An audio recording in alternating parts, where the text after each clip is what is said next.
सालों पहले अष्टावक्र नाम के एक अद्भुत गुरु हुए। वो अपने समय के महान ऋषियों में से एक थे और उन्होंने एक बड़ा आध्यात्मिक आंदोलन शुरू किया था। उनके नाम का मतलब है वो व्यक्ति जिसके शरीर में 8 प्रकार की विकृतियां थीं। ये विकृतियां उन्हें उनके पिता के श्राप के कारण मिली थीं। लेकिन इन चुनौतियों के बावजूद अष्टावक्र ने ज्ञान और आध्यात्मिकता की एक नई रोशनी फैलाई। बहुत समय पहले की बात है, जब अष्टावक्र अपनी माँ के गर्भ में थे। उनके पिता कहोड, जो एक प्रसिद्ध विद्वान और ऋषि थे, उन्हें तरह तरह की शिक्षाएं दिया करते। जनक, जो एक महान और अद्भुत राजा थे, वो भी आत्मज्ञान पाने की लालसा में सच्चे साधक बने हुए थे। अष्टावक्र ने गर्भ में रहते हुए ही अपने पिता की दी हुई सभी शिक्षाओं को आत्मसात कर लिया था। इतना ही नहीं, उन्होंने माँ की कोख में ही आत्मा के गहरे रहस्यों को भी समझ लिया था। एक दिन जब कहोड शिक्षा दे रहे थे तो उन्होंने गलती से कुछ गलत शब्द कह दिए, तो अजन्मे अष्टावक्र ने अपनी माँ के गर्भ से ही हूँ कहकर विरोध जताया। उनका मतलब था कि उनके पिता यानी कहोड की बात सही नहीं थी। ये सुनते ही कहोड अपना आपा खो बैठे।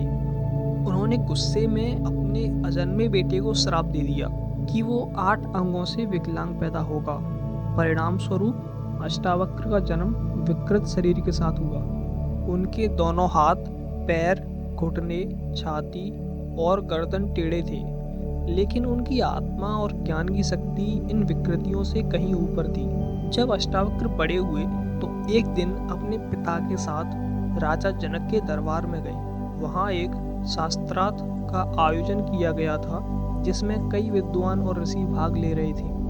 राजा जनक, जो न केवल एक महान शासक थे बल्कि एक सच्चे साधक भी थे, वो हमेशा आत्मज्ञान की तलाश में आतुर रहते।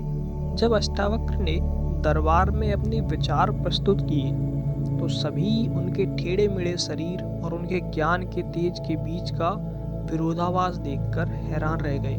राजा जनक ने उनकी ओर देखा और गंभीरता से कहा, जो कुछ तुमने कहा है, क्या तुम उसे सही साबित कर सकते हो? अगर नहीं कर पाए तो तुम्हें अपने शरीर से भी हाथ धोना पड़ेगा। जनक का यह कहना उनके साधक स्वभाव को दिखाता था। राजा होते हुए भी वो आत्मज्ञान की गहरी प्यास के कारण हर उस व्यक्ति का स्वागत करते थे जो उन्हें सत्य की राह दिखा सके। उन्होंने अपने राज्य के सभी ज्ञानी और आध्यात्मिक लोगों को अपने दरबार में बुला रखा था। वो न केवल उनका आदर करते बल्कि उनकी जीविका और सुख सुविधाओं का भी ध्यान रखते थे। जनक को उम्मीद थी कि इन विद्वानों में से कोई एक उन्हें आत्मज्ञान का मार्ग दिखाएगा। राजा जनक अपने सांसारिक कार्यों को जल्दी निपटाकर रोज घंटों विद्वानों और ऋषियों के उपदेश सुनते थे। वो आत्मज्ञान पाने के लिए तरह तरह के प्रयास करते, वाद विवाद कराते, गहन चर्चा में बैठते। कई दिनों, हफ्तों और महीनों तक ये शास्त्रार्थ चलते। जो भी इन बहसों में जीतता उसे बड़े बड़े पुरस्कार, धन सम्मान और ऊंची पदवी भी मिलते। लेकिन इतने विद्वानों और ऋषियों में से कोई भी जनक को आत्मज्ञान की राह नहीं दिखा सका। उनकी यह प्यास तब भी अधूरी थी। ऐसे ही एक शास्त्रार्थ में अष्टावक्र के पिता कहोड को आमंत्रित किया गया। वो अपने बेटे अष्टावक्र को लेकर पहुंचे। शास्त्रार्थ शुरू हुआ। बड़े बड़े विद्वान धर्म ग्रंथों और गूढ़ विषयों पर बहस कर रहे थे। अचानक अष्टावक्र खड़े हुए और बोले, ये सब खोखली बातें हैं। यहाँ कोई भी आत्मा के बारे में सच नहीं जानता। मेरे पिता समेत यहाँ मौजूद कोई भी व्यक्ति आत्मज्ञान नहीं रखता। उनकी सीधी और तीखी बात सुनकर राजा जनक चौंके। उन्होंने अष्टावक्र की ओर देखा और कहा, अगर तुम्हारे शब्द सच हैं तो इन्हें साबित करो, नहीं तो तुम्हें शरीर से भी हाथ धोना पड़ेगा। अष्टावक्र ने शांत स्वर में कहा, हाँ, मैं साबित कर सकता हूँ, लेकिन अगर आप सच्चाई पाना चाहते हैं तो आपको मेरी हर बात का पालन करना होगा, चाहे वो कितना भी कठिन क्यों ना हो। जनक, जो कि आत्मज्ञान के लिए गंभीर थे, बोले, मैं तैयार हूँ, जो भी कहोगे मैं करूँगा। अष्टावक्र ने कहा, ठीक है, तो कल जंगल आओ, वहीं से शुरुआत करेंगे। इतना कहकर वो चले गए। कुछ दिनों बाद जनक ने अष्टावक्र को खोजने के लिए जंगल का रुख किया। राजा के साथ उनकी पूरी सेना और तलवारी थी। लेकिन जैसे जैसे जंगल घना होता गया, जनक अपने लाव लश्कर से अलग हो गए और अकेले भटकने लगे। तभी एक पेड़ के नीचे उन्हें अष्टावक्र बैठे दिखाई दिए। जनक तुरंत घोड़े से उतरने लगे।